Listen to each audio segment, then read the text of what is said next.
trying to make a video here. I just wanted to talk about Canada has a far and wide national anthem because there's so much land. It's second most of any country in the world. Very small population, but the land value and the house prices are so high you can't afford them. At least not very easily, unless you're working your whole life, 40 years or at least 20 by the time you're 41 years old. And you keep the job, then you can get a down payment and you might be able to kind of get a house or a piece of land, which is impossible because you can't get a mortgage for land without a house. You have to have a place to live or the bank won't support that. But it's very difficult unless you keep the same job or you have a very high paying job. With a country with so much land, if they don't have land that's free, in, let's say, a 30 by 40 piece of land that you can put a small house on for yourself and build it yourself in or close to a city, it's kind of savage. Like, it's as if they're so stupid in Canada that they actually value people less than anything. People are almost considered worthless, I think, because the reason that I haven't been able to keep a job for 41 years now, 20 years of work, plus or minus, is because the investigation has been giving me back problems on and off. 200-pound pipe bundle, no problems. BX, can't stand straight without twitching because my back, almost like I'm having an orgasm, except that isn't normal either, right? And you end up being treated like that from the investigation. Memory problems, headaches, and then what other things? Weakness, muscle soreness, joint pain, arthritis, and then like fibromyalgia. And they used to call memory poison Alzheimer's. But that's all true, and Canadian investigators are doing that, and the police know because they say you have to handle the poisoning. It is actually terrorism, and Canada has the biggest land mass with the smallest number of people of almost any country, and they don't give out land. You can't even have a piece of land 30 by 40. It could be 10 by 10 for a tent for a tool shed. And I could live in the winter.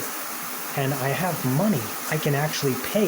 A year and a half ago, I had $30,000 I could have paid for a house. I'm broke now. I have like less than $5,000 going on welfare. Canada still doesn't have any plans to give me a piece of land. But when you go on welfare, they give you $2,000 a month to get an apartment that's overpriced, because that's the only way you can live, unless you just bum something off someone you know. So it's really stupid. It is almost like terrorism, just the fact that they don't have that. I used to buy into it and think, well, you just work hard and keep your job, and then you get another job, and then you get another job, and you just keep applying, and then after like 20, 30, 40 jobs in 20 years, it's getting ridiculous. And the investigators are forcing me to go through this, and they're forcing me onto welfare, and I don't even know if that's going to pan out, but basically I've already been made homeless for no reason, and the investigation hasn't ended, and after all this time, I've heard thoughts about you're supposed to stay in one city and not travel for 7 years and get away with whatever you did wrong, even if you didn't do anything, because that's how you get better.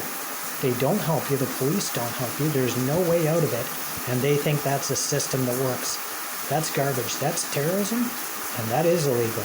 And people in this country are supporting it because they think they're better when they kept a job, when all they had to do, Joe, my memory and my back, and my headache, don't punch me out, I'm not weak, I'm not strong, I said the wrong words. And then if that happens to you at work, you think you're going to keep your job as an engineer or an electrician or a janitor? No, that's terrorism.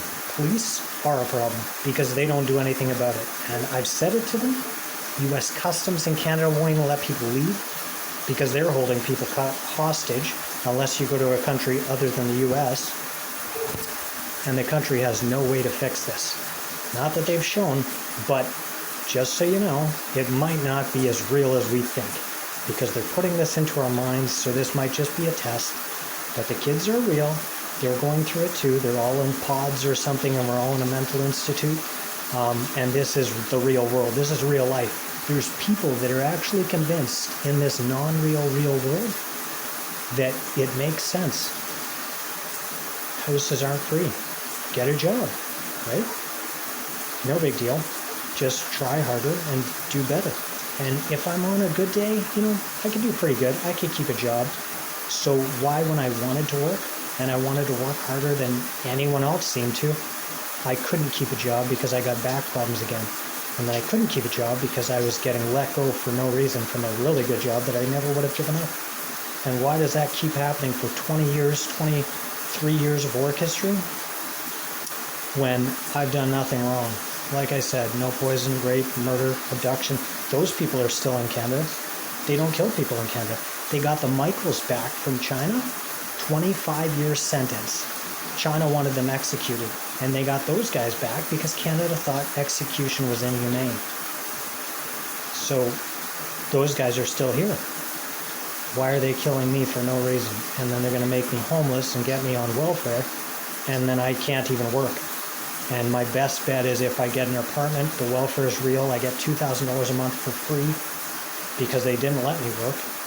And no one even did anything about the investigators and the police that were involved in this investigation against me, taking my freedom, taking my life, and forcing me to look like I'm an ex-rapist, poisoner, murderer, abductor. So I walk around, I don't want to date anyone, I don't want to have anything to do with anyone anymore, because unless they already know me, that ain't right. No one should think that I'm okay in a country like this, and yet I've done nothing wrong, and they've done it to me. So they've done it to other people too. And I might not be the best, nicest, good person, but there are other people better than me that have probably been treated worse than me, like 10 times worse.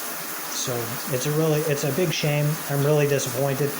Things haven't really got worse. I'm a little frustrated just explaining this, but it's because I didn't really want to make another video, but I don't know if I'm going to post it yet. I think I'm going to wait a little while. I get a bunch of ideas, and then I come up with something I wanted to make a video, so peace.